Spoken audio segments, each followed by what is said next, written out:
The volar aspect of the human hand relies on a highly constrained mechanical engine. To clench a fist, two primary cables, the flexor digitorum superficialis and profundus tendons, must glide fluidly through a tight fibro-osseous pulley system. The area where these two tendons run together within the exact same sheath is designated as Zone 2. Surgeons historically refer to it as no man's land. The physical tolerances inside these pulleys are so tight that repairing a severed tendon here presents the most exacting reconstructive hurdle in hand surgery. A sharp, clean tendon laceration leaves two flat ends that can theoretically be stitched back together. But a ragged, attritional injury often results in immediate necrosis and a retracted tissue defect, leaving a physical gap in the tendon substance. Reconnecting these ends introduces a severe biomechanical paradox. The surgeon must deploy enough suture strands across the repair site to maximize knot tensile strength, while strictly minimizing the physical bulk of that material. If the suture is too weak, the tendon ends will pull apart, resulting in immediate postoperative rupture. If the suture is too bulky, it catches on the tight pulley walls, leading to catastrophic friction, inflammation, and scar tissue adhesion within the sheath. Modern tendon salvage is an algorithm dictated entirely by the precise geometric degree of substance loss. For a clean laceration with zero tissue gap, the first tier of the algorithm applies, optimizing primary suture architecture to balance strength and glide. When the injury involves 3 to 4 centimeters of missing tendon, bringing the ends together directly is physically impossible. The second tier of the algorithm requires manipulating the local tissue geometry to artificially lengthen the remaining tendon. In the most severe cases, where both the tendon and the surrounding sheath are destroyed, the third tier relies on staged biological scaffolds to engineer an entirely new mechanical environment. Surgical success depends entirely on matching the correct architectural intervention to the specific failure mode presented on the operating table. To prevent the tendon from adhering to the healing sheath, patients must begin early active mobilization protocols. The finger must move within days of surgery to maintain a smooth glide. This required movement exposes the repaired tendon to extreme cyclic loading forces. The repair must physically hold together against the repetitive tension of muscle contraction. A standard 2-strand or 4-strand core suture concentrates this mechanical stress on a limited number of purchase points. Complex multi-strand designs distribute the load across a wider surface area of the tendon fibers. This bar chart shows the quantitative ultimate tensile strength of different repair architectures. Testing demonstrates the load-bearing advantage of a 6-strand Tang repair over a modified Lim-Tsai configuration. When an inadequate suture architecture faces the high forces of cyclic loading, the core threads stretch and yield. This creates an immediate gap at the repair interface, destabilizing the entire structure. By contrast, under identical cyclic testing conditions, the 6-strand Tang configuration maintains an 80% survival rate. The interface holds firmly together without allowing a gap to form. Increasing the number of strands crossing the repair site directly reduces the probability of catastrophic knot failure and tendon pullout during physical therapy. Engineering a higher multi-strand architecture provides the required biomechanical tolerance to survive the aggressive necessary rehabilitation that prevents adhesions. When the failure mode involves attritional rupture, where frayed tissue must be debrided, leaving 3 to 4 centimeters of substance loss, the algorithm shifts. Primary end-to-end tenorrhaphy is physically impossible here. Forcing the shortened ends together would require holding the finger in extreme permanent flexion, causing a severe joint contracture. To bridge this exact geometric gap, surgeons utilize a specialized single-stage procedure known as turnover lengthening. The surgeon moves proximally up the remaining healthy tendon stump. They execute a precise, partial thickness cut into the tissue, slicing down its length while leaving the base attached.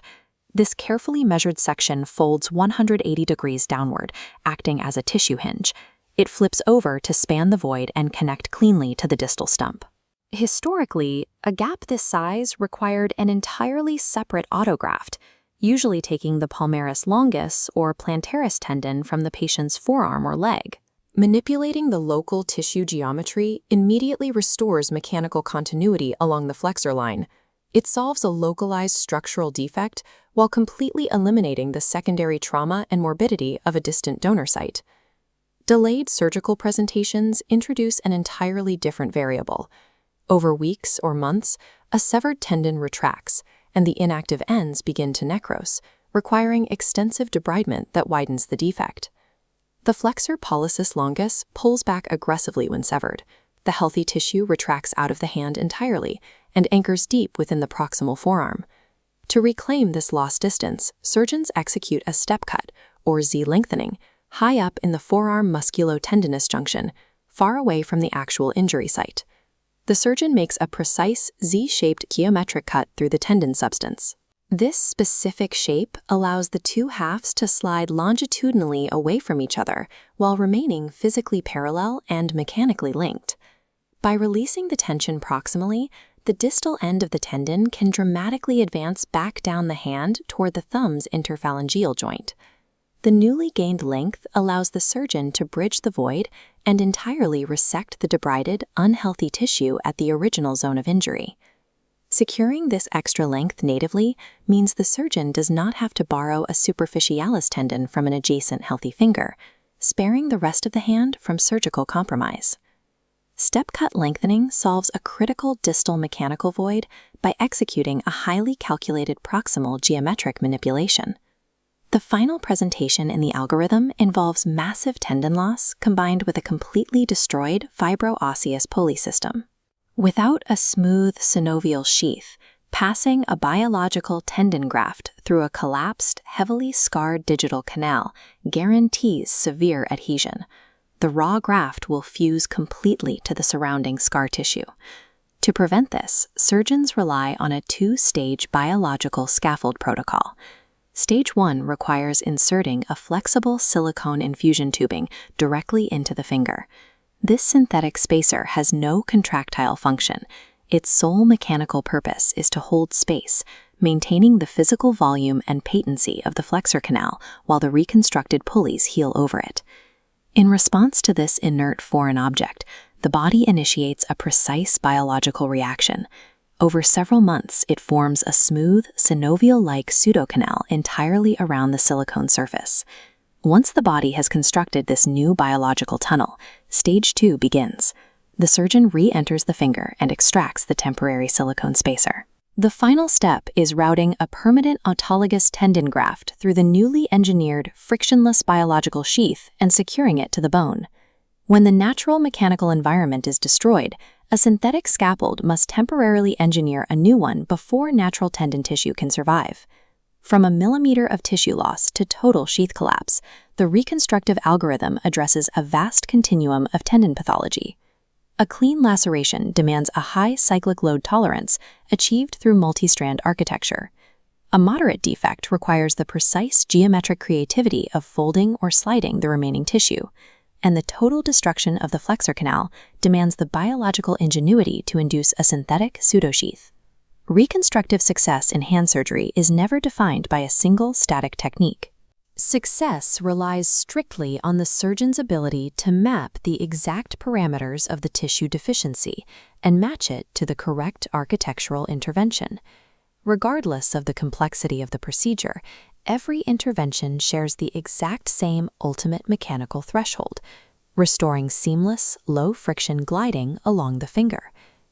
The initiation of early active motion serves as real-time proof.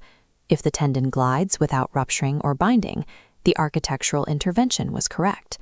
When this algorithm is respected, patients regain their grip strength, their range of motion, and their independence. If a mismatched or inferior technique is utilized, the result is permanent biomechanical devastation, either a snapped tendon or a frozen, immobile digit. The overarching objective of complex hand surgery is identifying localized structural deficits and engineering the precise physical conditions required to preserve the mechanical function of human excursion.